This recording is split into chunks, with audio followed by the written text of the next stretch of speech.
Tastes like strawberries on a summer evening, and it sounds just like a song. I want more berries and that summer feeling. It's so wonderful and warm. Breathe me in, breathe me out. I don't know if I could ever go without. This song's a vibe. Out loud. I don't know if I could ever go without watermelon sugar high, watermelon sugar high, watermelon sugar high, watermelon sugar high. Do you think this is the song of the summer? If there was ever a question I could answer more yes to, it'd be that. Like, Track. hell to the yeah. It's a vibe, is what the kids are saying groovy. nowadays. It's groovy. It's a tasty lick. I think that I don't know when he put that out. I think I first heard it on He had a new album back in February, wasn't it? Yeah, it's really early in the year. Yeah, Maybe January. Because I remember hearing it. I think I first heard it on Jimmy Fallon's show. yeah. It's a newer album. I like that one better than his other one called "Adore You." I think it's called. Adore You's good. But I like that one better. That one's it's a vibe. As the kids would say, it's a banger. Song. Is No, a they're banger. saying it's a vibe now. Oh, I missed the banger. That's a new thing. Yeah, It's the vibe now. it's a vibe. You were vibing hard there while we were listening to It's it. a vibe, dude. I like vibing. It's pretty. I've been groovy. having some really good summer vibes lately with my tunes. Yeah. It's been sweet, man. Just cruising. I cruise with my windows down now with sunroof Oh, open really? and just freaking blast tunes and vibe. Well, so it's episode 69. Nice. Of Cowboy Shit with Ted and Wacey. I'm Ted Stovin. He's Wacey. Wacey Anderson. We're the guys from the show. This is our 69th episode. We made it to 69. I have a funny story about the number 69. Okay. This may not know what direction you're thinking, but anyways, That's okay. former co-host of the show, Preston. Oh, yeah. Everybody loves his voice. On our So when we special shows, the Bachelor editions. special shows. Yeah. So when we first met, we were kind of exchanging contact information. He wanted to get me on this email list for a hockey team. Yeah. And this is probably within the first 2 weeks that we had exchanged numbers. Yeah. And he's like, "Hey, what's your email?" I was like, I was gonna send my actual email, but I was like, "Okay, I'm gonna fuck with this guy." I was like, "It's And this is how you became best friends. yeah, it's pussyslayer_69 at hotmail.com." And he I didn't hear from and he was at work, so I didn't hear from him for a couple hours, and then he texted me he's like, "Are you serious? Do you have another email you could send me?" I was like, "No, man, that's it." And then whatever, time went on, and I actually told him that there was one of my better pranks. Because you always have your when you were young, you just made those stupid emails, and God. it usually involved number 69. Oh, fuck. Well, it was funny. It's funny because you didn't know me yet either, so just not very well. How do you interpret that? It's so. And he wouldn't take that very funnily with from a guy he doesn't know that well. Yeah, now exactly. It works out. Now you guys are best friends, but before he was like, "Who the fuck is this guy?" Like I said, he didn't answer me for a few hours, and once it got outed as a joke, he had some respect for it. But it was pretty funny. Oh my god! Gained my breath here. I think one of the funniest uses of the number 69, there's two that come to mind. The one that I think's hilarious is the Stevie Danger, whatever the guy's name is. Oh, Denim Danger. Danger, yeah, that guy, and he puts the 69 on with his hands. Yeah, Larry Enticer. Yeah, I think that's a funny use of the 69. Are you guys silly? I'm still gonna send it. So that one comes to mind, and then the other one that comes to mind is I was on the phone with Shaw one day, and I don't know if somebody was pranking me with this or if I pranked myself, but they were asking what the code was for my account, and I was like, I just assumed it was a certain number, right? And then he's like, "No, it's repeating digits," and I'm like, "What the fuck would it be?" And he's like, "It's 6969." We were like, and I was like, "Oh, sorry about that." Are you the one that pranked me with that? No. It just brings up another funny fuck. story. So when I moved into my apartment downtown, I was kind of the first couple of weeks just getting things sorted out, and Yeah. I was meeting with the building manager. Her name's Marilyn. She's an older lady, super nice, just whatever. Yeah. And so I'm like sitting in her office. I was like, I'd like to get some underground parking if they have a spot. And she's like, oh yeah, we can do that for sure.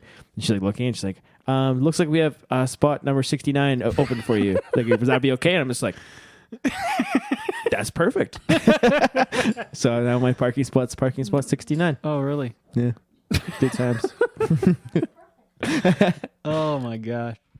I don't know of anything else that comes to mind right now. The Or one thing that Goon does a good job of using the number 69. isn't it Glatt's number? Doug Glatt, yeah, because when he does the tryout, and he beats up the one guy on the team, or I think maybe every guy on the team. And then the guy from the crowd's like, "Pick 69, it's hilarious." That's Jay Baruchel, isn't it? Yeah. The other one that's funny is that we had we still have the cash box for the Ty Posbon yeah. Foundation, and the code for it when I first put it in was 069. That was pretty good.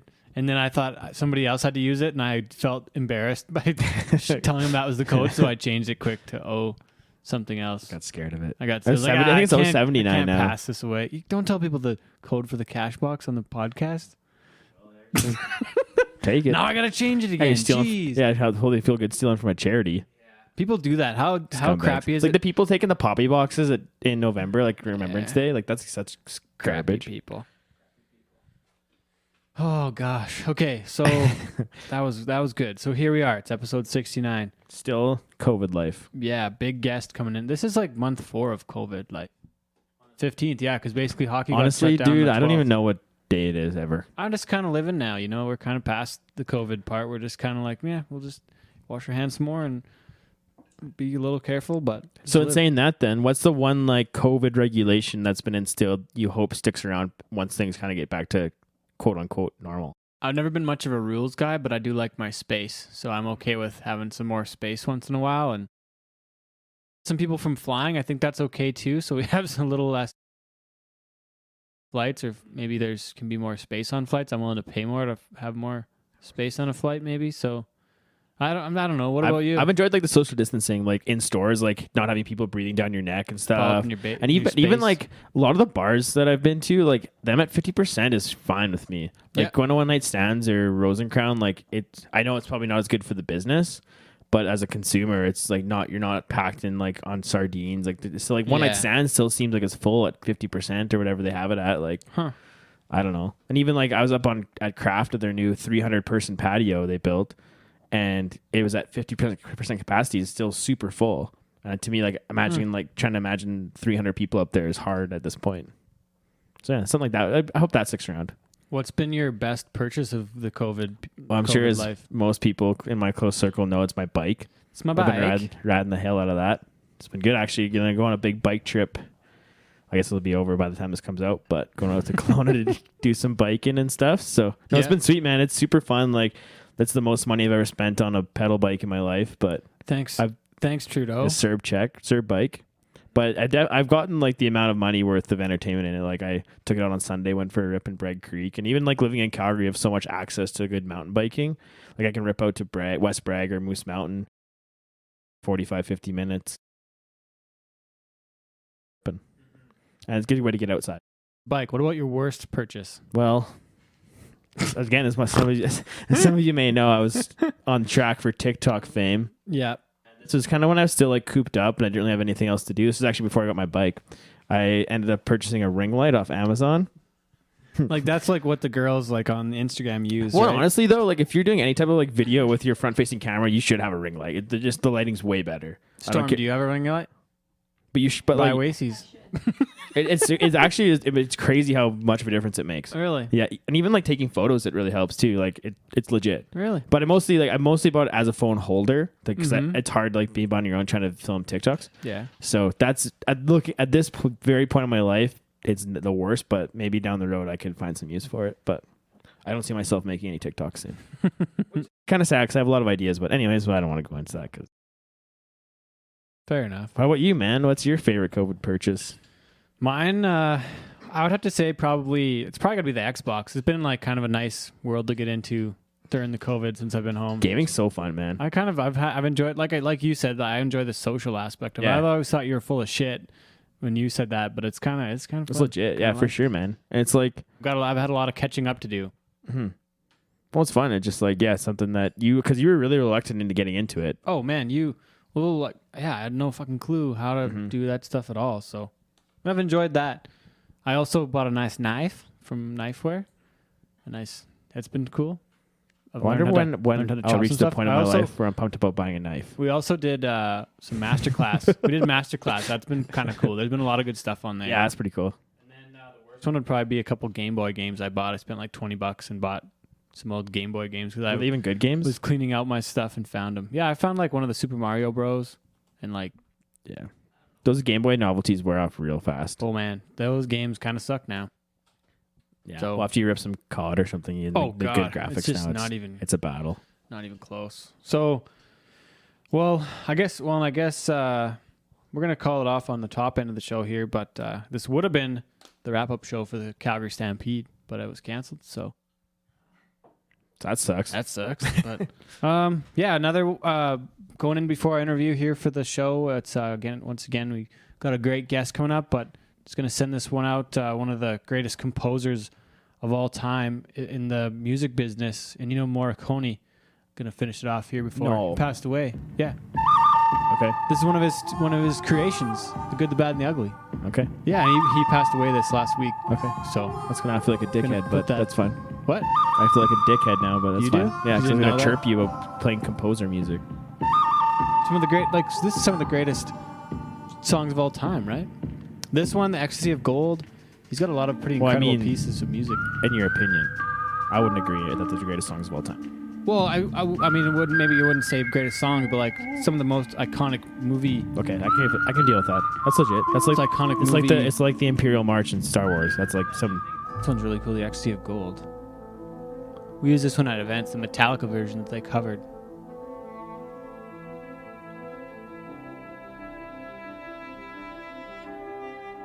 Well, midway through episode 69 of Cowboy Shit with Ted and Wacey.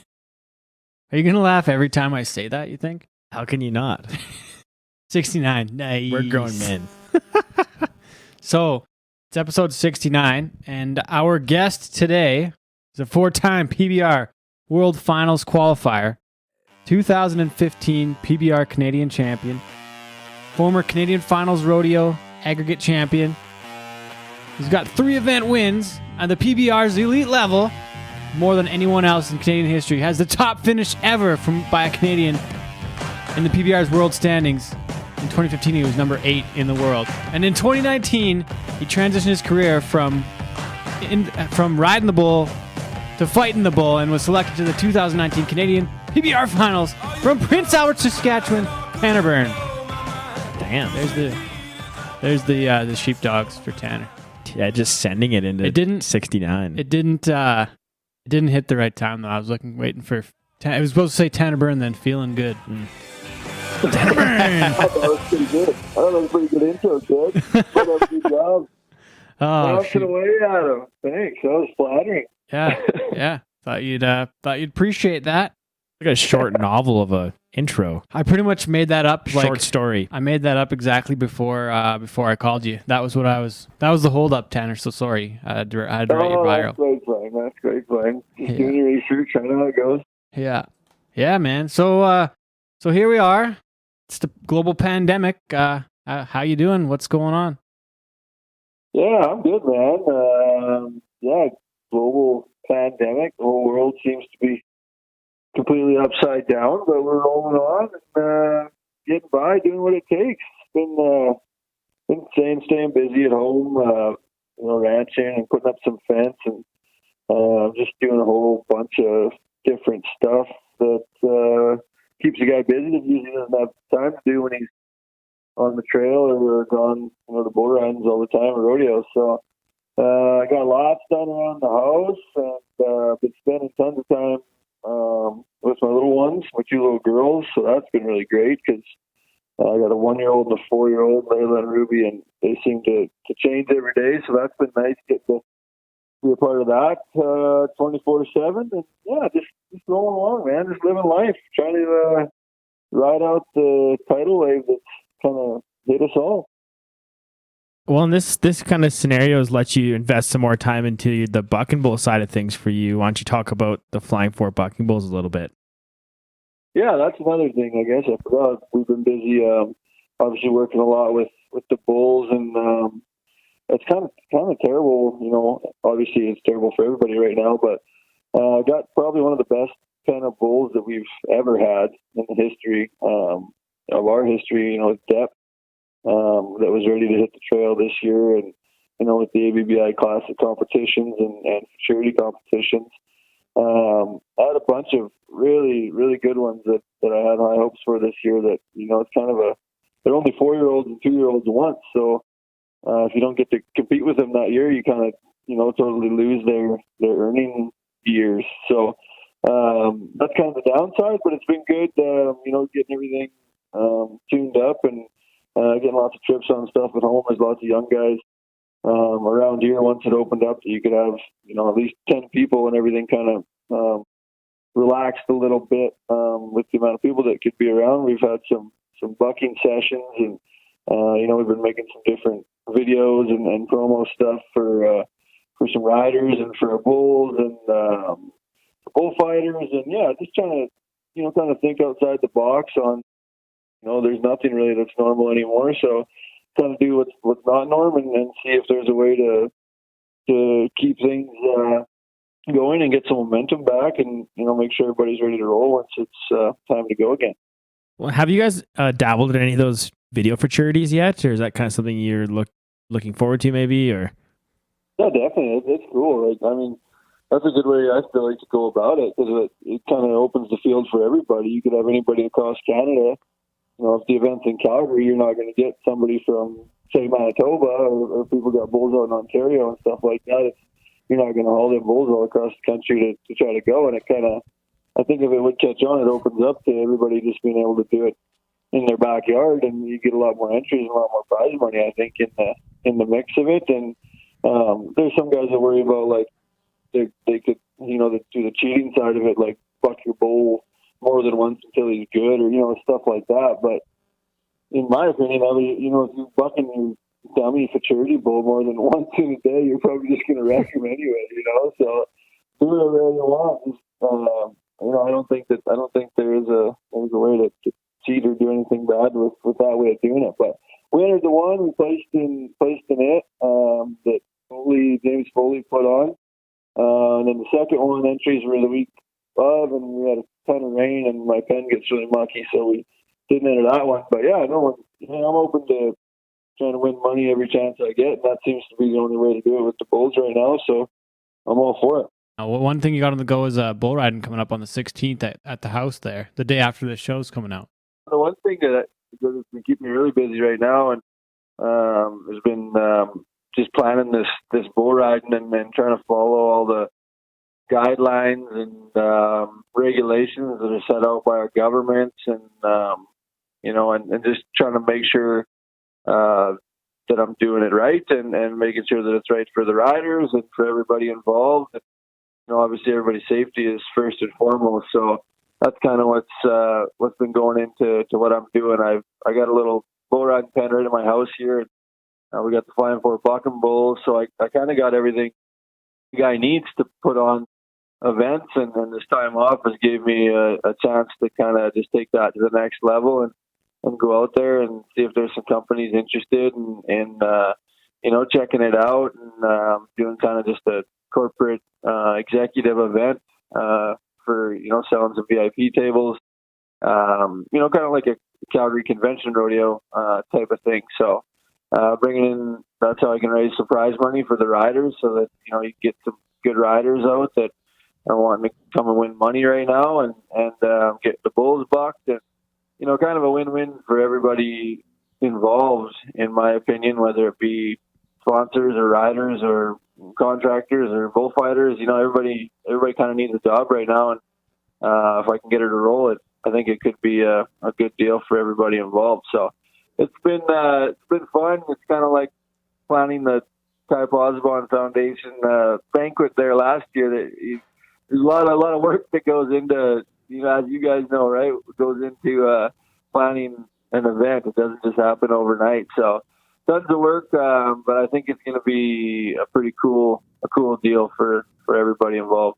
Well, we wish you the best with that, Tanner, and hopefully goes kick ass, and you can have a couple more before we get back to some events going on here. But you mentioned that we've known each other forever, and that's not entirely true because I met you at the Canadian High School Finals in 2007 in Medicine Hat.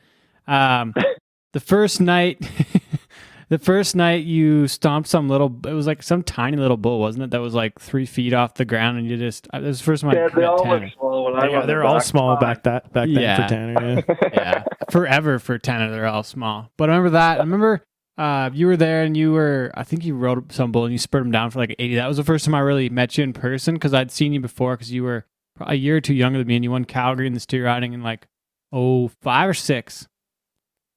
One of them years, yeah. So you won Calgary there, but I didn't meet you till that year. But I remember hanging out with you guys, and for some crazy reason, we were all hanging out in, was it Coda's thing or something, or what was it? Yeah, I guarantee you, man. That was our high school career, man. Just hang out and hide in the motorhome and as many beers as you could without getting caught, and kicked out, and being in trouble. So yeah. I remember we were in the Hat. I think Todd Patton was there that year. Bosbon was there. Yeah. Pretty good. So Tyrell Larson, I think, ended up winning it. Yeah, he did. So it's a pretty solid crew of Canadian talent that was all there. I remember, and I don't know why, you mustn't have had any friends of your own. You had to come and hang out with all the Saskatchewan guys. But I remember we all were hanging out. And you rode some big blue bull over like 85. Made a good bull ride, I remember. Yeah, blew by you. Everybody's like, I was at Ted Stovin. He's going to be 90 in Jasper one year. Well, it's funny. I had a hard time. I was giggling to myself here because I wrote down something that I remembered from that weekend because you had a fucking blow up doll. And this is episode 69, so it kind of comes back, and you had the fucking. That wasn't mine. I think that was just a part of the camper. I think that was just a decoration. But I'm not claiming that one for myself. I just remember the blow up doll and Tanner Byrne, big ginger kid from Saskatchewan, and then Coda, because I remember Coda was pretty hammered up that weekend too, having a good time. Sounds about right. I think Caddy was there too, and maybe Ronnie. Like, I don't know. We had a lot of fun. Yeah, full crew, man. Me, Caddy, and Ronnie, and Coda Cash. We used to hit the trail, man. The 4 of us. We were all through the Sask High School and CCAs, and frick, man, we had a bunch of good times. Yeah, that was a lot of fun, that deal. And then because that was Canadian, so that was just kind of like a year-end thing. It was the end of always a shit show. Yeah, quite the time. We're all like, 16, 17, just wanted to get hammered up. Had quite the time, but yeah. That was good. I never did go down to nationals. I always kind of win money in the CCA rodeos. I never thought that I had time to go do that. Did you ever go down one? I went to nationals once, and I went to Silver State a time or two as well. They were a lot of fun. It was good to go, but yeah, for you, like you were winning, you were probably making 10 or 15 or 20 grand a year in the CCAs and the dubs back then. Like you were 17 winning money at the dubs too. Like that was the deal. Straight dub. And took a world title 1 year even. Well, the one year you made the CCA finals in the bull riding and junior bull riding the same year. And that was a tough year to make it in the bull riding. Yeah, that was. I don't know what year that was. I think it was 08. It was my first year. Oh, nice. Yeah. I remember doing that. That was always good times. I remember going that year, and I'd always like smash at a honky bull ride and the junior bull ride, and I'd be like 83 or 84 and get bucked off in the bull ride. I'm like, damn, if I'd have had that one in the bull ride, I would have won a lot more money. Yeah, exactly. Though I remember the one time that I made both of the finals in both events, they made me pick one, and I had to pick one or the other. It kind of sucked. It was like the Lakeland or something. They made you pick. Another stupid amateur rule. Fun stuff on why rodeo's doing so great, because they have sweet rules and everything. Okay, so that was kind of high school. Do you want to get into the family side of things at all? Like, we can talk about your family for the whole show if you wanted to too, but like your dad is Ryan Byrne, NFR, the first Canadian to fight bulls at the NFR. Your brother Jesse is arguably the best bullfighter on the whole planet. Brother Bo Byrne is also a bullfighter, and you were kind of the lone bull rider really there for a while, but now you joined the cousin Scott too, but now you've joined the bullfighting ranks now too for this last season, 2019, and continued down this year. Yeah, you knowing me for so long and being close, you probably always knew that was coming. And there was a lot of guys that knew it was coming for a lot of years. I always bugged Brett Monet that I was coming, and Scotty Way, all them guys, right? Everybody around me knew that I had that bullfighting gene in me. And whenever we'd be at practice pens or anywhere, I was more into the bullfighting side of it than getting on practice bulls. I had a lot of success at riding bulls, and I had an knack for it. So I definitely wanted to win as much money as I could, and stuck with it, and got to the point where I figured, if I don't make the switch now, I'm never going to do it, right? And you know me, I've always tried to follow the goals and shit that I've had. So it just was time, man, and couldn't have came at a better time. I was healthy and still 27 years old, and I wasn't old or not old past my prime. Lots of guys don't even start to hit their prime in the bull riding world till you're 25, 26. So I feel like I was right where I needed to be and made the switch, and it's been rolling since, and learning every day, and happy with how it's going so far. And it just kind of refreshed me in the whole sport. I started to like bull riding again, and got that drive again to go to anywhere that I could, just to do my job like I did when I was an 18-year-old bull rider. So it's been great. It's been fun, and there's little events around the house that I'll go to, and just that you never would have seen me riding at 100%. Right? It's just a whole new game, and I just like to do it every day and learn as much as I can every day. And it's fun. You kind of, I want to say, like, you rode bulls for so long, it was almost kind of like you were at the end of your bull riding career. And talking about that, you were on our list of the top 10 greatest bull riders ever from Canada, and you finished at 27. With those 3 event wins, nobody else has had more than one. You had the top finish ever by the Canadian, like I mentioned in the opening. But like you could have done a lot more on the bull riding side of things, but you were kind of like, honestly, you had more you wanted to do, and you're kind of done. You were almost like sick of it. It wasn't working for you anymore, really, right? Like that was kind of what probably instigated the change as well, a little bit, wasn't it? Yeah, and that's the thing. Like, you look at it, I was still on tour when I stopped, right? I stopped over the summer break. I was right on the bubble and kind of fighting it back and forth, but still riding at the highest level. So, and I liked that. It wasn't like I lost the step, and that's why I was switching it up. It was just straight up. I was done riding bulls, and I talked to my wife and with our kids, and it was just done. And it was kind of like beating your head against the wall of why you keep doing it when you've been wanting to do this other thing. And it's hard, man. You know how it is when you try to step out and do something new, and but it was just like, it's time. So went for it. And, I took a lot of shit and a lot of flack over becoming a bullfighter too, because it's kind of the human nature that when somebody tries to do something, everybody likes to shit on it or try to bring a guy down in a way, So there was a lot of stuff that I had to go through just coming into the bullfighting world, and it was very political, and it still is. There's still, everybody likes to talk and say what they want, but my opinion on it was just go and do the best that I can, and not worry about the talk and the haters, and just do my job. And I think it shows in the arena every time when I step in there that I'm willing to do whatever it takes to keep the guys safe, and I think they know that too. So there's only so much you can take away from a person when he goes out there and does the job the way he's supposed to. So yeah, it's been a road. It's been fun. It's something that I'm really enjoying, and I loved every minute of my bull riding career, and getting to go to the places that I got to go. And I like to try different things and take on different tasks. That's what I'm doing now. When you mentioned that you've been working events that you never would have saw yourself riding at, has it been hard to essentially start from scratch and work your way back up the ladder in a sense?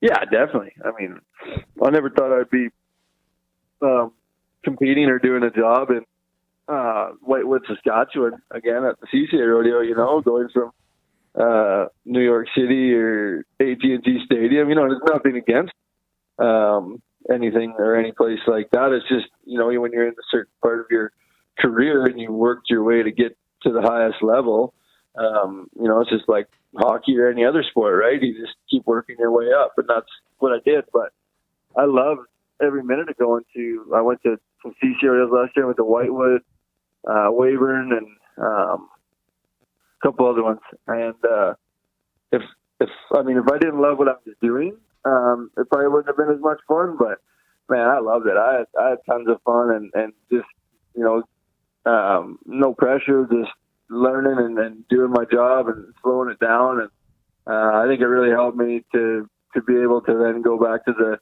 the PBRs in Canada and really hone my skills and then show the guys that I was ready to go and then get the Canada finals and all that sort of stuff. But it all comes from working and paying your dues, and that's kind of as much as people say I didn't pay my dues in the bullfighting world, I've paid my dues my whole life, from grinding it out and working my way to where I got to be and living the bull riding and rodeo life since day one, so it's not like I'm new to this world or new to the game. And I think that shows out there. Well, when you went back to the CCA, had anything changed since you left? Yeah, all my friends were gone. It's a bunch of kids, man. That's the tough part. Yes, guys. Yes. Yeah. No, but it was good. I got to, I meet a bunch of people and like the roping and like timed event side of it. It's all the same crew, and then people that I connect with on the internet and stuff. I haven't seen in person in a long time, and yeah, it was fun, man. I mean, shit, it's a bunch of people. Can't say nothing about the association itself and rodeo itself. It's just a good bunch and a good group of people. It's it's just it's one of those deals where, like I said, you work your way up all the time and go to get to the highest level, and so you feel weird when you go back to where you started. But yeah, my kids had a good time. There was fires and whatnot and all around. And yeah, we had a blast. That's great time. Well, and it must be fun to go back and work with guys like Ronnie Delarue and Logan Cowley, like some guys who have been your closest friends for a long time, and now you get to kind of go back to those days and fight bulls with them. That must be a pretty cool deal. Oh yeah, man! Like, we were all riding together all through those years, and I never did get to fight with Ronnie last year at all, but he gave me a few jobs at some of the CCR deals that he couldn't go to, and same as Caddy, he gave me a few that he couldn't go to, and then I got to fight Herbert. Me and Caddy got to fight together, and that was a 3-dayer. So we had brought the campers and started to go to Peterson's wedding and rolled right from his wedding to Herbert for 3 days in the sun, and yeah, it was tons of fun. And all those guys are good at their job. So when you're working with somebody that can fight bulls good, it makes your job that much easier, and everybody flows get together. Me and Caddy have been having tons of fun doing a bunch of stuff together at my house, and like some PBR Canada events, and just everywhere that we can get to go together. We seem to gel good together, work good together. So yeah, he's a phenomenal bullfighter that I like to work with as much as I can. And there's so many, the guys that you work with. Everybody is different and has their own skill set, but you learn to work together and gel together. It's always, I haven't been in the arena with anybody that I haven't had fun with or has been negative in any means, during the bull rides or anything like that. It's always just, it's kind of fun. It's kind of a team aspect, and you and your partners get fired up and pumped up and work together to make sure everybody's safe. You don't get much better than that. Tanner, I want to talk about some of your favorite memories from the road. Where would you start? What would be one of the favorite stories or some of the funniest shit that happened with Ty? Or oh man, I have no idea. You got on the spot on that one. There's been you can attest to it. There's been some good times, there's been some wild times, there's been some crazy times, and oh man, I don't know. My funnest now looking back that I've finished was just the camaraderie of just, you're young and you don't give a damn about anything or anyone other than the next bull you're going to get on, So like me and Ty and, you and just, you watch all those Hell on Who videos of us just doing dumb shit all the time on camera for everybody to see for the rest of their lives. It's like, on one hand, it's like, oh man, what were we thinking? But on the other hand, it's like, oh, coolest memories ever, man. And now that we lost Ty and all the crazy stories and videos and all that sort of stuff that's out there, like that's the stuff that now luckily we have forever, and we'll have those memories forever. But yeah, I can't think off the top of my head one crazy time that stands out. I'm sure there is. You guys know me. There's some good ones, but who knows? It's just the whole lifestyle, and just looking back on the cool places that I got to go and people I got to meet, and like even like Australia always stands out for me just because it's such a cool place and the people were so awesome, and it's just a whole different world over there. Me and Ty got to go over there one year together, and kind of the whole country, and Zane, I had tons of good times with Zane Lambert. Just Douglas and Stormy Wing and JB and the whole crew that we got to live kind of like rock stars for a lot of years, and nothing mattered, and we were just riding bulls. Like, you look back on that when you're 50 years old, and you can be like, holy shit, man, that's pretty wild to have that mindset that we all kind of had. Did you get the mustache tattoo on your finger? I'm not remembering. Or was that just I never did it. I never had any tattoos. I got a couple brands, but those guys were all about the tattoos. I was like, no, I got brands, I'm Pepper, but what a dumb idea that was. But anyway, I didn't get the mustache tattoos because I was against tattoos at that point for some reason. And I only have one tattoo, and it was like, that saying that Ty got on his side from Teddy Roosevelt. Teddy Roosevelt one. Yeah. Yeah, he has the start of that quote about the man in the arena, and that it's not the critic that counts. And I got the end of that quote in the same spot on my side, in that same spot, and it says, "His place shall never be with those cold and timid souls, no victory nor defeat." And I thought that was kind of cool and fitting to Ty in his life. He lived it all and left everything out there to hang. He lost and he won at all levels. So yeah, I thought that was fitting to his life and my life, and so that's the only tattoo that I got. So yeah. Tell the story about the Motrin, since we're both show together. And we're talking. It's a pretty famous story in the rodeo world now. I want to hear your side of it. Okay, I'll tell you exactly what happened. I think, if I can remember right, but yeah, now looking back, it's probably not that funny because you did actually get hit in the head and shit. So it's like, you can't make fun of me now. Yeah. So, yeah, we made fun of you for it. But anyway, yeah. So we're driving. We were all night from Airdrie, I think, to we were in Williams Lake the next day, but whenever Ty got to go home, it was like we had to be there. 3 days early. Right now. So for some reason, we drove all night. Yeah, we had a day off the next day. To get to his parents' place so that we could rewire his spurs or just whatever. He's going to handle his mom, And so, yeah, we get in the truck, get rolling, we're all taking our shifts, and Ted gets behind the wheel. No, you didn't even get behind the wheel yet. We're like, hey, Ted. Yeah, I was still sleeping. I from the back seat. And you're like, no, guys, I can't drive. We're like, well, how can you drive? Well, that's part of the game, bud. You got to drive. We're all driving. Like, no, I had a couple motions there a couple hours ago, and I'm still feeling it. I'm like, oh, aren't motions non-drowsy? Oh yeah, like I was half asleep, and somebody asked if I could drive. I was like, no, I can't. I just took 2 motions, and I was half asleep and half concussed and tuckered out. He was just half being a useless tit that didn't want to drive. And that was just the only excuse that he could think of that came into his head, and it was a terrible one. So that was bad. Never let him live it down ever again. You've done that a few times. Not much has changed. Yeah, not much has changed on the road with Teddy, man. I usually get all the graveyard shit shifts, and he's just snoozing. It's probably a good thing, man. You don't want to drive tired or anything like that. So you're probably on the right track, but who knows? definitely in the cowboy mindset, it wasn't the right play. It wasn't good. Well, and then like that was quite the weekend, because then the next night after Williams Lake, that's the night that we lost Max. Yeah, man. Yeah. It was June 30th.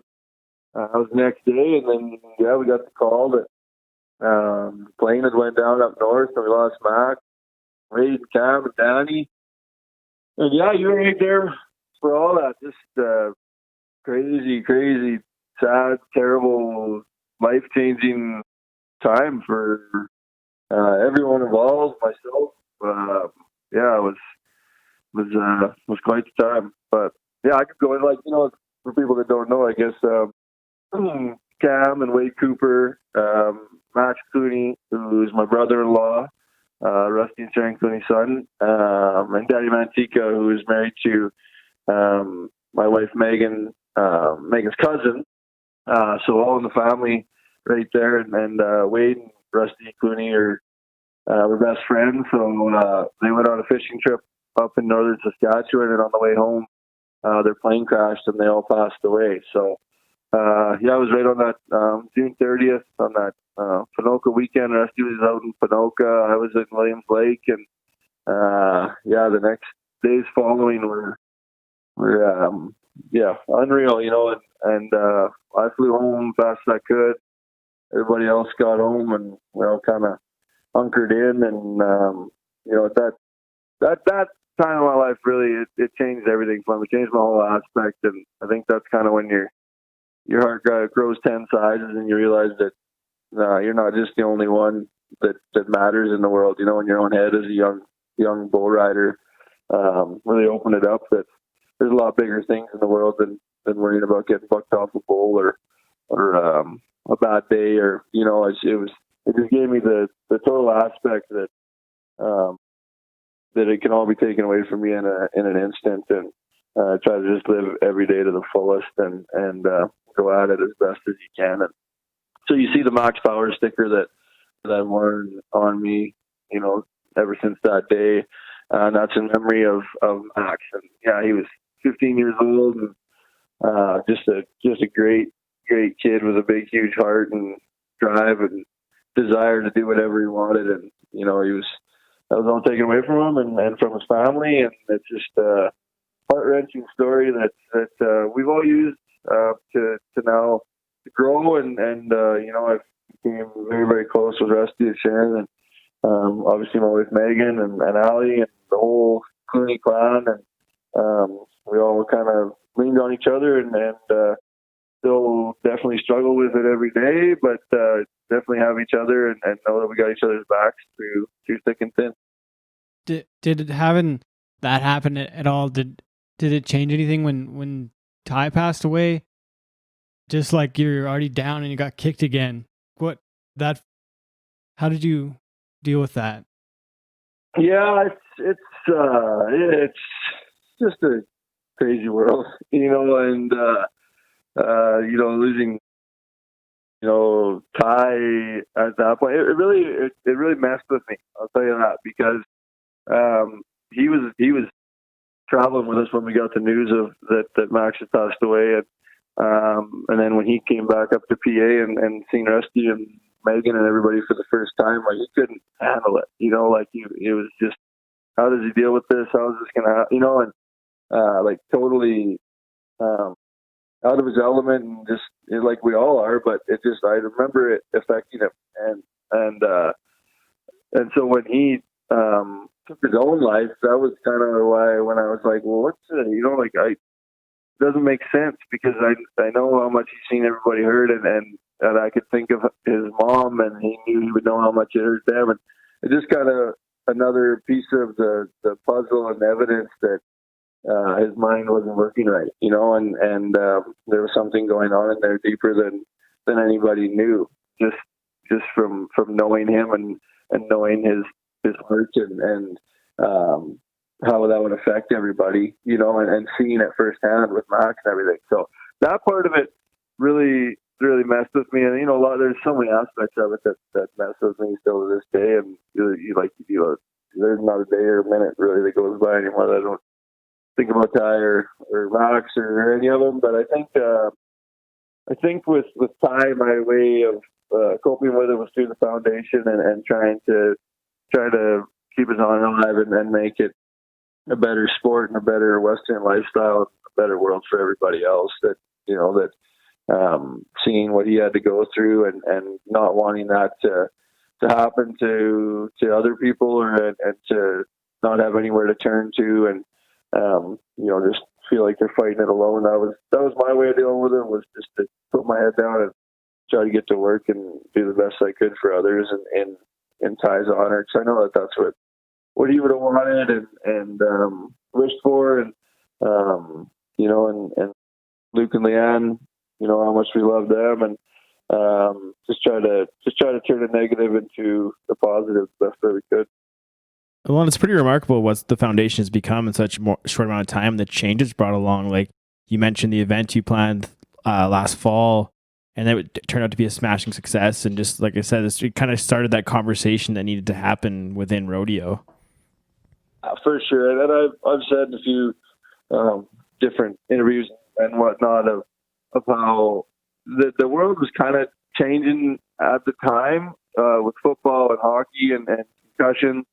But I think what we were able to do was really fast forward it for the rodeo world. We were still behind the eight ball and kind of sticking behind it. And then when you lose a guy like Ty, you lose your Sidney Crosby, your best guy you got going. He just won the championship and third at the World Finals, or third I think you win.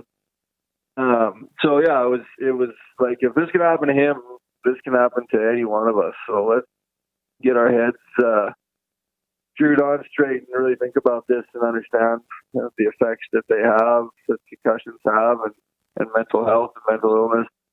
And let's bind together and make this lifestyle a better lifestyle. And we don't have coaches or teams or support by any which means. So we kind of had to do that for each other and lean on each other. And that's where the foundation came into play with education and just being that group that was there for everybody that needed it, everybody and anybody that just needed an ear or needed help to get to the right help or go to the right place to get the right test, and just work stuff out that needed to be worked out that in previous years and in the past has got thrown out of the table until some drastic happens, like something with Ty. So I think we've kind of we're working on ending that stigma, obviously open and ready to help and talk with anybody that needs it, and be there for everybody.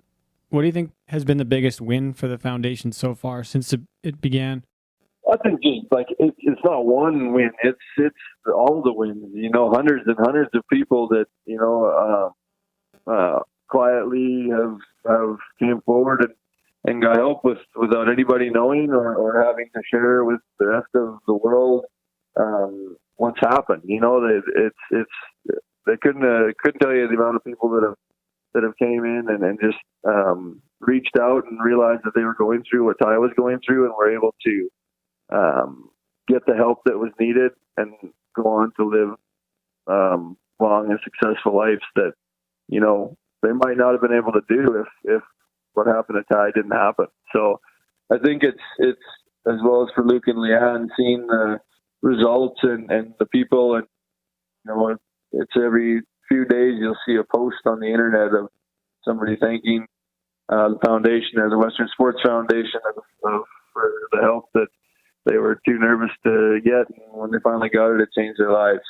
So I think that on top of the sports medicine team just being on the ball and stepping up to the plate, working with us to get to every single PBR Canada event off the start, and now going into youth events and rodeo events. You're just seeing them flow into every aspect of the Western lifestyle, whether it be jumping or horse events, or they're wanting to be that the team doctor, so to speak. That other sports have, and we don't have the funding or owner or anything like that to fund a certain doctor team, for each player, but we can work with Canadian Rodeo Sports Medicine team and have that constant database across all realms of rodeo to make sure that nobody slips through the cracks, kind of like Ty did, and just to be there for all the guys. You break your leg and you're out for a long time. People start forgetting about you, and that wears on a guy on his head and whatnot, right? So the Western Sports Foundation has helped in that way, the Ty Posbon Foundation. There's been so many huge and great changes in the sport for the people in the sport all around it that I 100% personally do believe started with Ty. So he can rest knowing that he's changed the world for the better. What's coming up next for the foundation too? We probably have some more videos in the works, and it's kind of been mostly an off year this year, but people have still been reaching out and buying merchandise and doing a few things. But tell people what's on the radar. What's coming next?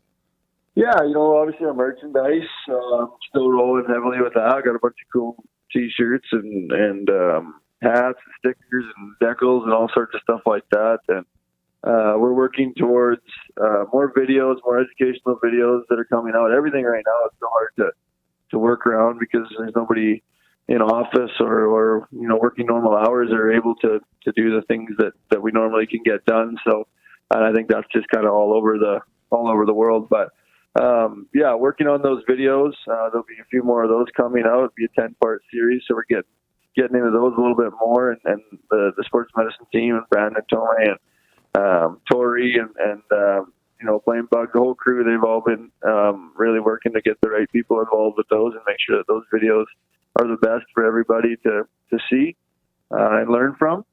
Working on some business 101 classes still to try to work out money management, kind of like a college course towards life after bull riding type of thing. So there's tons and tons in the works. Obviously, it all takes money. Still funding the sports medicine team to go do as much and as many things as possible to make sure that all the participants are taken care of inside and outside the arena. So, yeah, it's a lot of work. As you guys know, you're a huge integral cog in the system that keeps it running. And for everybody out there that doesn't know, there's not a whole bunch of us that are a part of it, and nobody's taking money into the pocket or a salary from it by any means. Everything goes back to Western sports participants inside and outside the arena. So just keeping fundraising initiatives going and making sure that we can keep this rolling and keep helping everybody that needs the help.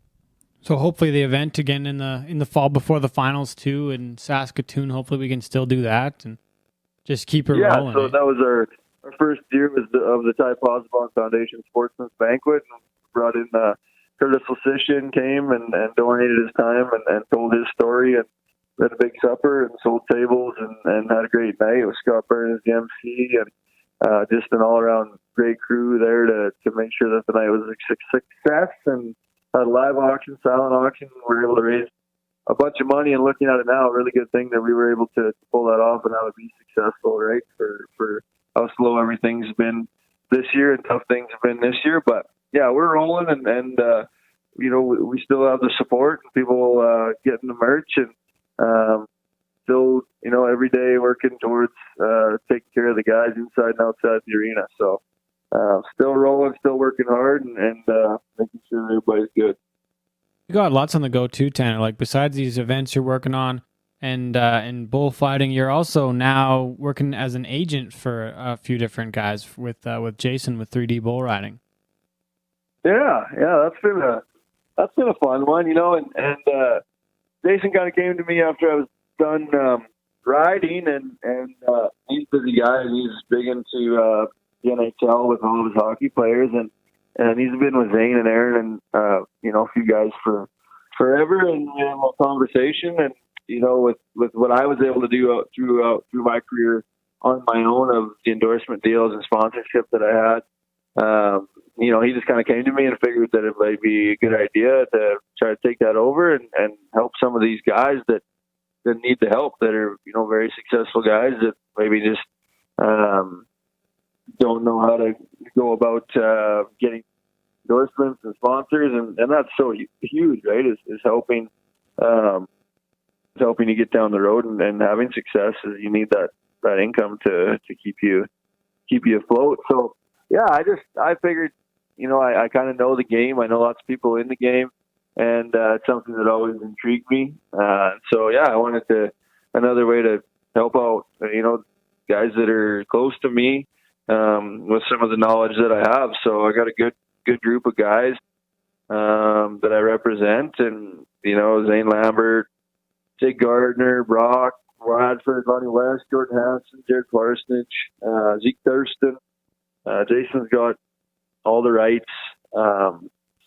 Yeah, it's cool. We got, like, I can't even remember now how many world championships it is, but it's a crazy amount of world champions and Canadian champions in the 3D bull riding realm. So it's a way that I can help companies come on board and advertise for themselves and help the guys, you know, get themselves down the road. So it's fun. It's busy. It's definitely just like anything you take on. It takes up a lot of time and a lot of effort, but it's fun. It's rewarding, and it keeps the guy busy, and hopefully we can keep the guys having a bunch of success. Well, Tanner, looks like we're getting close to the end here. We're gonna finish off with our last question we ask all of our guests. What is your definition of cowboy shit? My definition of cowboy shit, I don't know. Life, man. For me, cowboy shit's life. That's every day. I feel like whenever I go out, do anything, it seems like cowboy shit to everybody else, but I think that's just everyday normal stuff for guys like us. Yeah, right on. Fair enough. Yeah, thanks, man. I think we covered most of it. We didn't get into like some of like the bull riding side of things, but how about like you were one of the only fucking guys to ride Slash. Not a lot of people talk about that, but like you won the average and you were like 19 at the CFR and you fucking rode Slash to finish that off. Like, what about the most memorable ride? Like digging down deeper on the bull riding side of things. Yeah, that was memorable. Now that you bring it up, my memory's so terrible anymore. I don't know too many hits, obviously too, but the Slash ride. CFR was cool because he was retiring. That was his last out, and he'd never been rode at a rodeo. Been rode at PBRs, but never rode at a rodeo, I think was the deal. So yeah, I rode him, and I rode 6 for 6 that year to win the average again. So yeah, like that was so cool to me because the CFR was so huge, and you know when you're a kid and you have all your dreams, but I mean, who knows how high you're going to get. I didn't ride very good when I first came to the CPRA, so I lowered my goal to just try to make the CFR. And then when I got there and I was able to have success there, that's kind of what gave me that confidence back again that, okay, I can compete with the best in the world at the highest level. And so that kind of got me back to big goals again. So yeah, the CFR was Calgary. I was 90 in the 4 round at Calgary. That one stands out to me. Pop Evil, yeah, that was a cool one. Didn't you lose by half a point to Shane Proctor on Bombs Away? JB on Bombs Away. Oh, okay. And JB Ty took was all my money. He beat me by like. This is a funny story. You'll like this if you got time.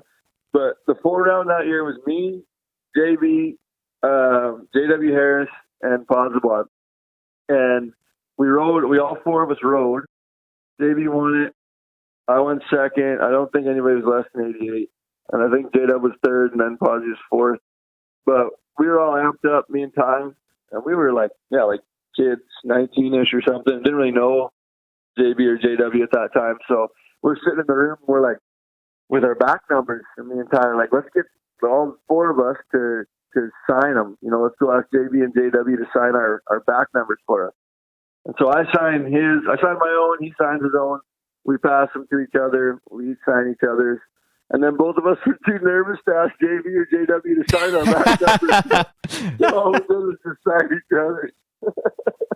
And you just about, like you lost to him. Like you just about beat his ass for $100,000 and you were too scared to ask him for his autograph on your back number. Yeah. So we just signed each other's. And I actually have my back number, and now I have his back number from that year too. So that's a pretty cool memory. You got to get that up on the wall. Oh man. Okay, I just got to ask one more thing about like winning on the Built Ford Tough series. Winning in Anaheim would have been cool with your connection with Josh Manson, but then like to win not 1 or 2 but 3, got to be a kind of a special thing. And then I got to finish off by asking too what you thought about being in that top 10 list and being one of the only active guys to make the list. You might be the only one that's active to have made that list. No, besides Aaron, you and Aaron, but Aaron, still. Yeah. 2 quick things there, and then we'll wrap it up for real this time. Oh, that's fine. The wins on the Elite Series level were the highlights of my career, I would say. There's, like growing up, there was, there wasn't any Canadians really on tour, other than Aaron, and there was guys that would go back and forth. So it's just such an elite level. It's just the best of the best, right? And me and Ty, I talked about it so many times that knowing that there was like that curse, and at that time it was like 10 years or something, right? So we were like, that was our goal, right? It was to go and do that. And he'd win second at a few, and I won second at like my first 3 events or something that I went to.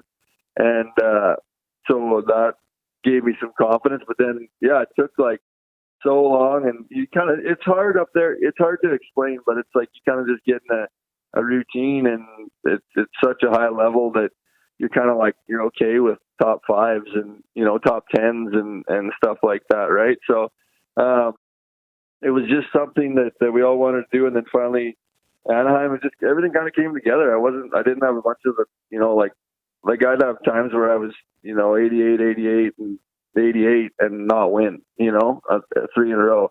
And so there was like Anaheim, I was a couple lower scores. It was like 81 or something, 85. I was the only guy to stay on 4, so it just kind of rolled in and worked out the way that it needed to be. And it was such a good time of year because you're fighting for a spot. Everybody starts fresh, and you only have a guaranteed amount of events for making the World Finals before that you have to take advantage of, or else you get cut. Right. So it's always such a pressure-filled time. And that was kind of coming down to the end of staying on tour. And then, you have a win and it bumps you into the top 10 or whatever it might be. So that first one was cool. My family was down there. I had so many ties with Anaheim itself, with Josh Manson being there and us growing up together. And then, him finding his professional career there and me having my first win there. And they blew it out of the water for years and years after that too, right? I would always do the PR there. It was just so many fun memories of Anaheim and the Honda Center and with Josh and stuff that you'll look back on forever that is very, very cool that most people don't get to live. And then, I kind of just rolled back after that, had confidence and was ready to roll, and won Duluth, Georgia after that. And then, had a great year. And I don't know what year it was, but I think it was, I don't know if it was that year or not, but I finished 8th in the world. 15th that year. And then 1 year I finished 8th in the world that was 15. Finished. Yeah. Because you were 4th at the World Finals. Yeah. And then you didn't even get on your last long john. Your back was all messed up. Yeah. So you could have you could have won the shit and finished even higher, but didn't even get on that last bowl.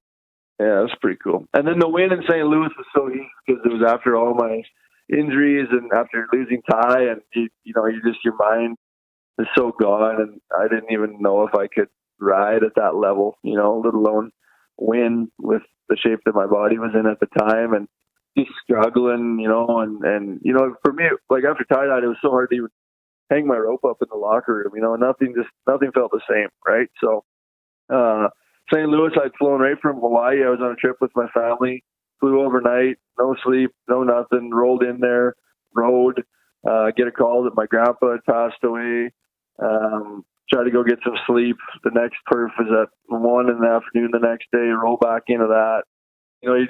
It's kind of like when you guys know, like as an athlete, when things are happening, you're not even really understanding what's happening. You're just kind of going along with it.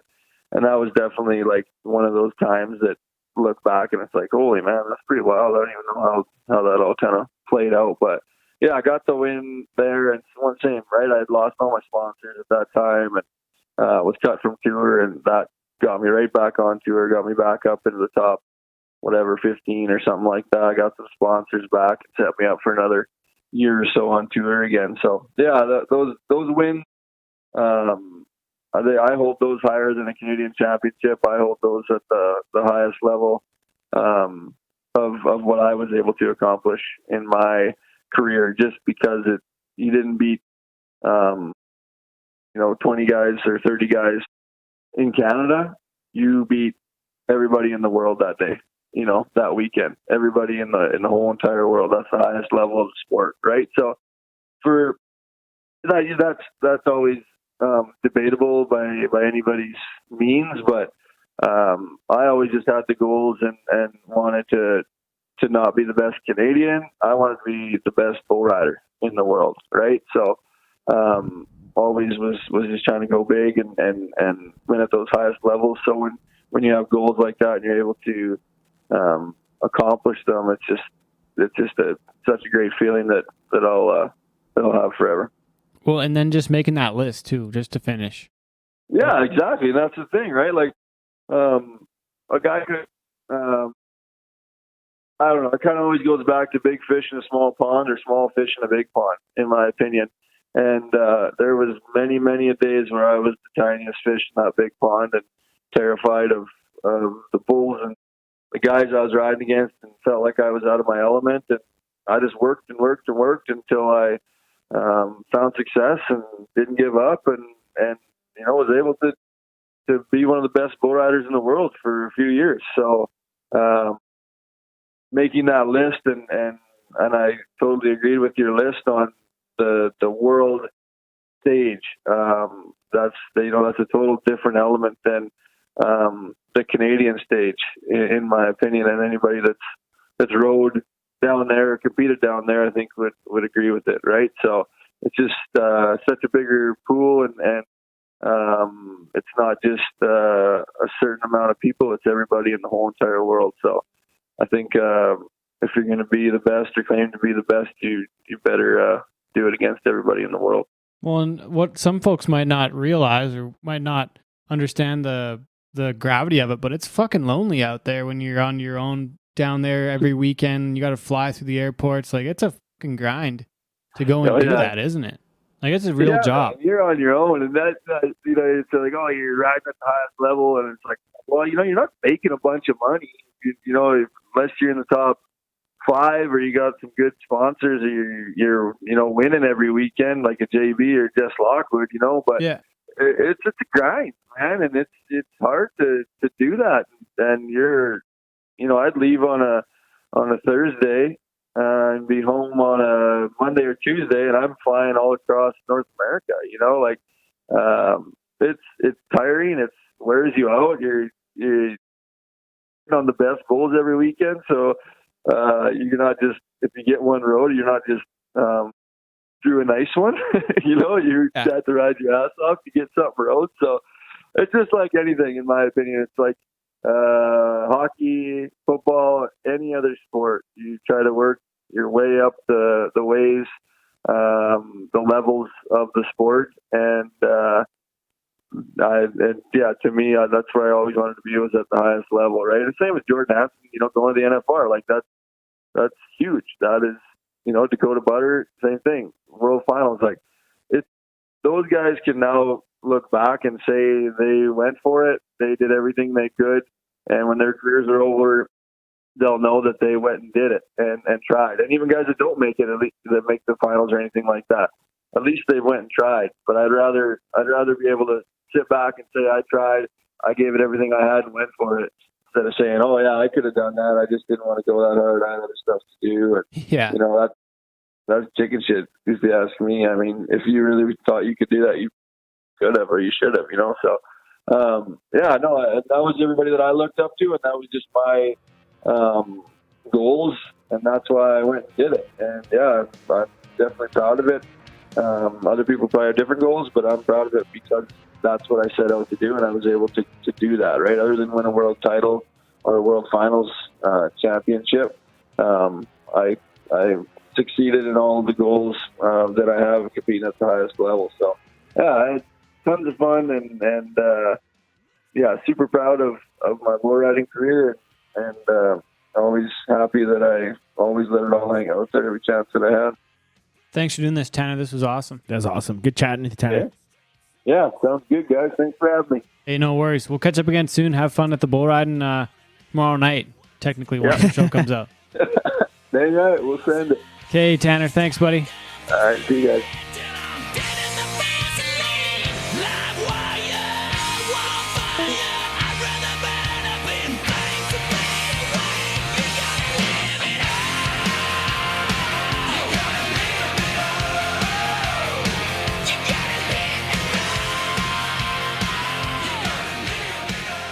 Thanks again to our guest, Mr. Tanner Byrne, for joining episode 69 Nice. with Ted and Wacey. It's been a good, Good been a good night. epi. Been a good pod. Been a good, good get together. You know, we had As per usual. a couple whisks, and you had a beer. Good pint. Yeah. I'm You not want a I'm not Miller? a huge like mixed drink fellow. How about the brackets lately on Sportsnet with all the like brackets they've done for all the food and beverages Haven't seen them. on the Fan 960? I don't listen in. I'm never up early enough. It's been I'm unemployed. I have a fun employment life. they've been pretty good. They've been pretty enjoyable. I So have to get up early tomorrow, so maybe I'll listen. they're on a cocktail binge right now. Or they were the last time I was So would listening. would you consider like a Ryan Coke a cocktail? No, they call that a highball. Okay, sweet. Cocktails is like Caesars, Bellinis, sangria, margaritas. Highballs would be like rum and Coke, vodka and Coke, See, and vodka 7. highballs aren't my favorite. I get like No? heartburn shit from them. Yeah, and I've been drinking too much cola lately, but I I don't love drink like an pop old otherwise. fashioned. I'll drink a million of those. That was in there on their list. That's Moscow an Mule. elite cocktail. Mm-hmm. I think the margarita is quite. I bet you the margarita could win. It's pretty delightful. Yeah, I think it's more universal. Not very. Plus, not it's very an upper, not a downer, because it's tequila. Whiskey's not a downer for me, anyways. Whiskey is a total depressant. But I always like, have as a far great as, time. as far as alcohols go, tequila is actually the only like upper that's an alcohol. As far as I know, it's kind of neat. I like and like a margarita is more universal. Like more people like. Yeah, It's you can be like anybody, worldwide. and just like have a margarita and enjoy it. Whereas like an old fashioned, you have to have like a Have to taste have for that like taste bourbon, for whiskey or whatever, yeah. right? Yeah, it's a tough play. Speaking of having taste, how's dating in COVID? It sucks. So hard, man. It's episode 69, so I thought I better check it out. Yeah, it's I don't even know how to describe it, man. It's so hard. Like it's hard enough for me to meet a girl when things were normal, Yeah. and then you throw this into it. It's even harder. Like Just throw a big wrench into it. It just like Throw a stick in your spokes. yeah, for lack of a better term. Yeah, literally put a stick in my own spokes. Cut your own and cinch. my new bike. I don't know, man. It's even like at the bars now, like you can't like mingle. So like you can't just like meet a person, somebody at a bar now or So out it's on gone the town. completely online. To Yeah, Tinder and, and then Gram. you're on and like I'm on Tinder, and then you meet. And I'm on match- Bumble, and I'm on Plenty of Fish. And I'm I'm just Kristen on Tinder. I'm Ringo. just on Tinder. Okay, just on Tinder. Yeah, Strictly I'm a not- Tinder guy. Which is People have got married off Tinder, so there's hope. yeah, but it's like, anyways, it's like you match with a girl on Tinder and you try to talk to her, and And it it doesn't talk back. Well, she does it. For one, they won't answer you. Two, you're sitting there cultivating fucking conversation. It's like, hey, how's your day going? They're like, not bad. You. It's Like, a lot oh. of work. And It's a I'm lot like, of effing oh, around. not much. Just hanging out, doing this and that and the other. Like, what are you up to? Yeah. Oh, not much. And then you're like, do you want to hang out? And they're like, oh, I'm busy. Sorry, bye. But they don't say Yeah. bye. They just ghost you because that's how you do things now. Yeah. So, not really much of an update. It's hard. Yeah. So Man. I don't know, man. I think I'm at a weird place too, where it's like, I would be open to like a serious relationship, Yeah. but I'm also extremely selfish with my own time. Yeah. Where I really enjoy it. Like You're doing biking. I'm just doing what I want. I'm just like, Yeah. honestly, I am living my best life.